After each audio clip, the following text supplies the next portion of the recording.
Video सुनने वाले सभी भाई बहन को प्रभु यीशु स्वर्गीय आशीष दे, आमीन। परमेश्वर के लोगों, पवित्र शास्त्र बाइबल हमें बताती है कि परमेश्वर ने मूसा के द्वारा मिस्र में 10 बड़े काम किए, 10 बड़े चमत्कार किए। 10 बड़े कामों करते समय एक बार भी मूसा ने परमेश्वर से प्रार्थना नहीं की। परमेश्वर से आशीष पाकर मूसा ने मिस्र में 10 बड़े चमत्कार के काम किए। एक बार भी मूसा ने परमेश्वर को प्रार्थना नहीं की प्रभु मिस्र के तमाम जलाशय के स्थान लहू बन जाए। नहीं, मूसा ने परमेश्वर को एक बार भी नहीं कहा चिड़िया भेज दो। परमेश्वर को मूसा ने एक बार भी नहीं प्रार्थना नहीं की। मेंढक को मिस्र में ले आ, नहीं की प्रार्थना। परमेश्वर ने मूसा के द्वारा 10 बड़े चमत्कार किए, लेकिन मूसा ने एक बार भी प्रार्थना नहीं की। उसने सिर्फ आज्ञा दी। मूसा ने कहा कि मैं कहता हूँ कि मिस्र के सारे जलाशय का पानी लहू में बदल जाए, और उसी समय पानी लहू में बदल गया। उसने कहा चिड़िया आ जाए, और चिड़िया आ गई। उसने कहा मेंढक आ जाए, और मेंढक भी आ गए। उसने कहा ओले आ जाए, और ओले आ गए। मूसा ने कहा अंधकार छा जाए, अंधकार छाया। मिस्र के सारे घर के पहलोठे यानी पहली संतान खत्म हो जाए। मिस्र के सारे जानवर के पहलोठे खत्म हो जाए। इसी तरह मिस्र में सारे पहलोठे जानवर के और मनुष्य के खत्म हो गए। मूसा ने मिस्र में 10 बड़े चमत्कार किए, लेकिन उसने परमेश्वर से प्रार्थना नहीं की। मूसा ने क्या किया? मूसा ने आज्ञा दी। हाँ, मूसा ने आज्ञा दी और वो सब हो गया। लेकिन ये सारी विपत्तियां आई तो उसको रोकने के लिए मूसा को परमेश्वर से प्रार्थना करनी पड़ी। परमेश्वर को प्रार्थना करनी पड़ी ये विपत्तियां को रोकने के लिए। और अंत में जब मिस्र के सारे घर के पहलोठे जानवर समेत के सभी मरे, तब मूसा ने कहा ओले आए तो ओले आए। लेकिन ओले को रोकने के लिए परमेश्वर को प्रार्थना की। प्रभु ओले रुक जाए तो ओले रुक गए।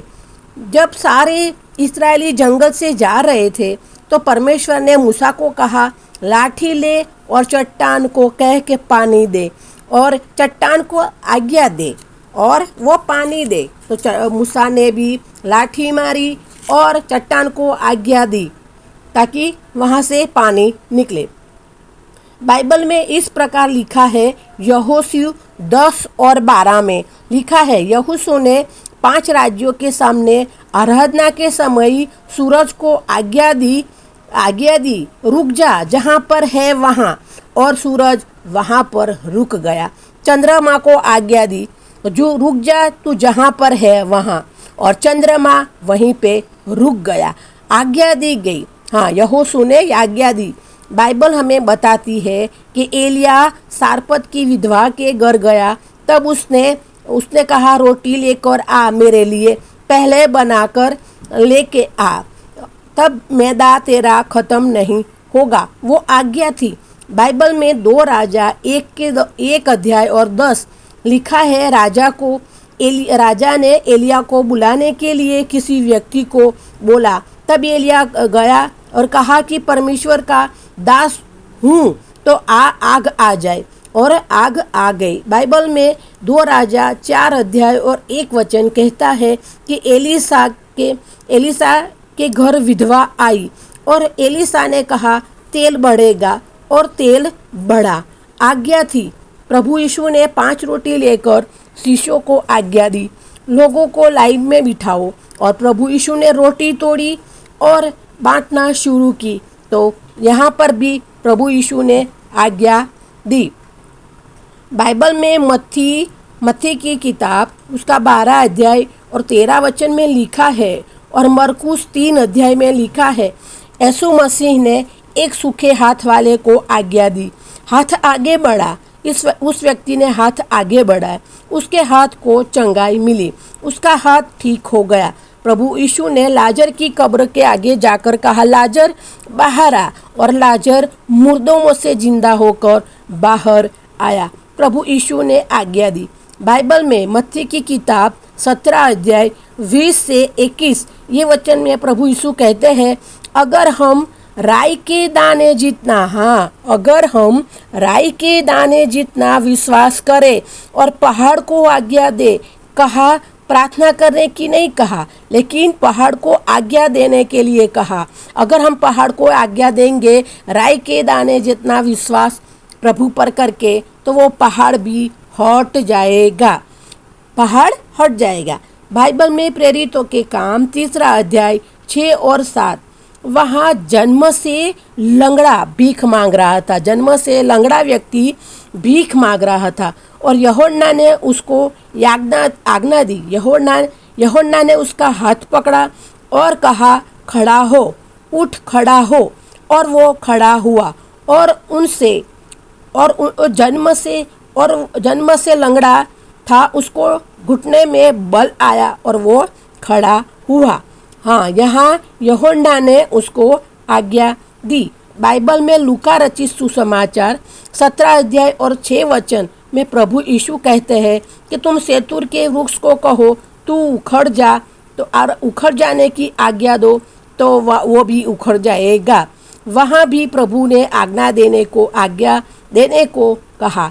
ऐसे चमत्कारों से पूरी हमारी बाइबल भरी पड़ी है, पूरा बाइबल चमत्कारों से भरा है। और ऐसा भी कहा है बाइबल में, अगर ऐसे भरे चमत्कारों से किताब बनाए तो पृथ्वी पर रखने की जगह भी नहीं है होती। इतनी ये बाइबल का वचन है, इतने सारे प्रभु ने चमत्कार किए आज्ञा देकर। प्रभु यीशु ने बाइबल में नए नियम में 3 उदाहरण दिए। यीशु प्रभु ने कहा, आज्ञा दो और हो जाएगा। प्रभु का वचन है कि आप आज्ञा दो और हो जाएगा। बाइबल में कहीं नहीं लिखा पहाड़ के लिए प्रार्थना करो और पहाड़ हट जाएगा, लेकिन बाइबल में ये लिखा है कि पहाड़ को आज्ञा करो तो पहाड़ हट जाएगा। परमेश्वर के लोगों, प्रभु कहते हैं कि बीमारी से चंगाई पाने के लिए बीमारी को आज्ञा दो। बीमारी से कोई भी बीमारी हो, कैसी भी बीमारी हो, भयंकर बीमारी हो, लेकिन प्रभु यीशु के नाम में बीमारी को आज्ञा दो और वो बीमारी तुम्हारे शरीर से चली जाएगी और तुम्हें चंगाई मिल जाएगी। तुम्हारे शरीर से, तुम्हारे घर से सारी बीमारियां इस तरह प्रभु यीशु के नाम में भाग जाएगी। ये सारी बातों से हम ये सीखते हैं कि यहोशू ने सूरज को आज्ञा दी, वहाँ पर रुक जा, और सूरज वहीं पर रुक गया। मूसा ने 10 आज्ञा दी, विपत्तियों को आना पड़ा। प्रभु यीशु ने सूखे हाथ वाले को आज्ञा दी, हाथ आगे बढ़ा। प्रभु यीशु ने लाजर को कब्र से बाहर और वो बाहर आया। ये सारे कामों में आज्ञा दी, आज्ञा दी। पवित्र शास्त्र बाइबल हमें बताती है कि हमें आज्ञा देना है प्रभु यीशु के नाम में, और ये काम हमारे लिए हो जाएगा। फिर यीशु ने पहले लूका रचित सुसमाचार 4 अध्याय 1 आयत में लिखा है, फिर यीशु ने पवित्र आत्मा से भरा हुआ यरदन से लौटा और आत्मा की अगुवाई से जंगल में फिरता रहा। 4 और 14 आयत में लिखा है, फिर यीशु पवित्र आत्मा की सामर्थ से भरा और गलील से लौटा और उसकी चर्चा आसपास के देश में फैल गई। ये वचन के बीच के समय में एक भी चमत्कार नहीं हुआ। परमेश्वर का पुत्र प्रभु यीशु ने एक भी चमत्कार नहीं किया, एक भी अंधे की आंख नहीं खुली और एक भी लंगड़ा नहीं चला, एक भी बहरा कान नहीं खुला, एक भी गूंगा बोलने नहीं लगा, एक भी दुष्ट आत्मा नहीं निकली, एक भी काम नहीं हुआ। 4 अध्याय और 4 और 1 वचन में कहा, प्रभु यीशु ने बपतिस्मा लिया, पवित्र आत्मा से भरे हुए एक भी काम नहीं किया। 1 और 14 अध्याय वचन में प्रभु यीशु पवित्र आत्मा की सामर्थ से भरे और उसके बाद प्रभु यीशु ने पवित्र आत्मा की सामर्थ से भर के प्रभु ने चमत्कार पर चमत्कार किए। नाइल नगर की विधवा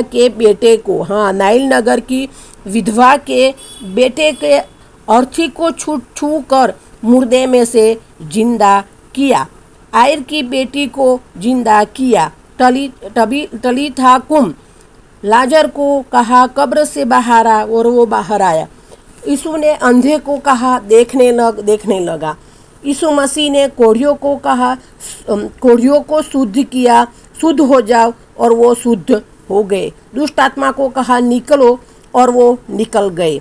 उसके बाद अधिकार काम करने लगा। प्रभु यीशु अपने मुंह से जो बोले वो होने लगा।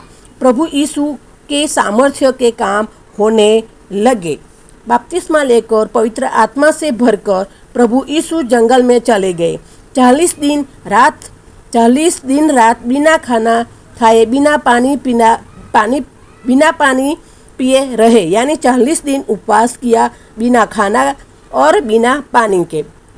शैतान के द्वारा परीक्षण हुआ तो प्रभु यीशु इस परीक्षा में पास होकर, जो परख की गई उस परख में पास होकर जंगल से अपनी मिनिस्ट्री में वापिस आ गए। लूका रचित सुसमाचार 1 और 4 आयत कहती है, और 1 और 14 ये आयत में के नियम बीच में, ये दोनों आयतों के बीच में यीशु का जंगल में शैतान के द्वारा परीक्षण हुआ। और प्रभु यीशु शैतान को कहते रहे ना ना ना। अगर हम चाहते हैं कि हम अधिकार के काम करें और हमारे शब्द जमीन पर गिरे नहीं, लेकिन वो पूरे हो जाए, हमारे शब्द अधिकार में बदल जाए। हम चाहते हैं कि अधिकार हमारे जीवन में काम करे, हमको भी वो करना पड़ेगा जो यीशु ने किया। अगर हम चाहते हैं कि हमारे जीवन में भी अधिकार काम करे, हम भी प्रभु यीशु की तरह आज्ञा दे और काम हमारा हो जाए, तो हमको भी जो प्रभु यीशु ने किया वो हमें करना पड़ेगा। प्रभु यीशु ने शैतान को नो नो नो कहा, 3 बार ना ना कहा। सारे शैतानी कामों को प्रभु यीशु ने ना ना ना कहा।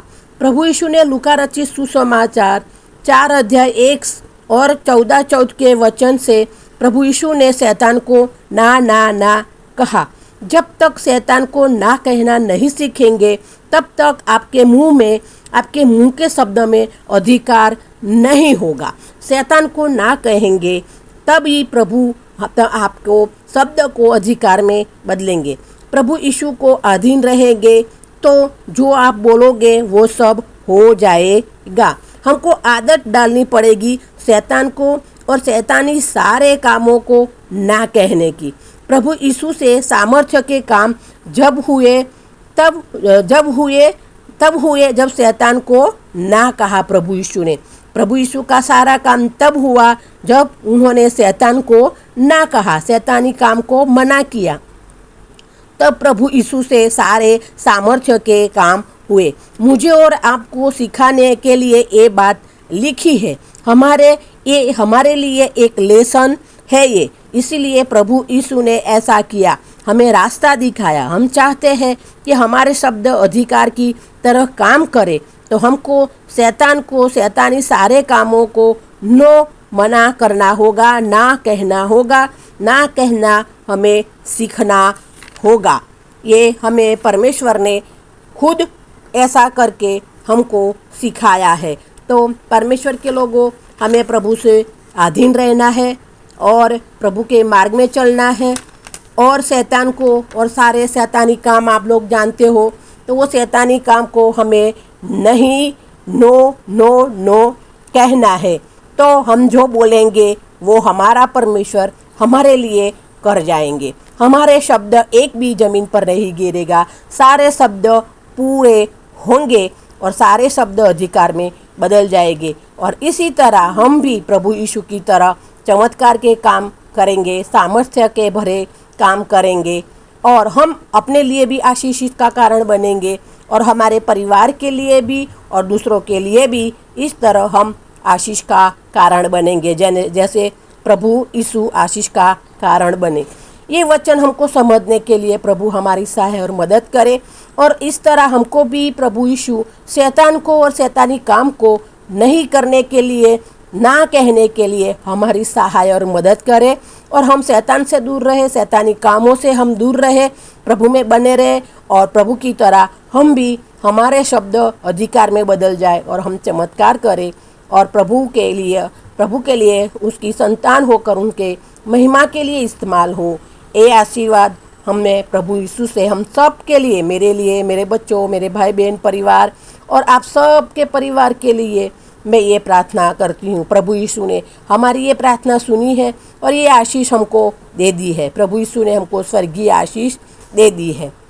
धन्यवाद। आमीन।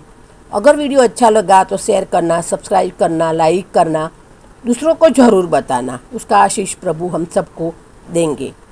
धन्यवाद। प्रभु यीशु की दासी वासंती।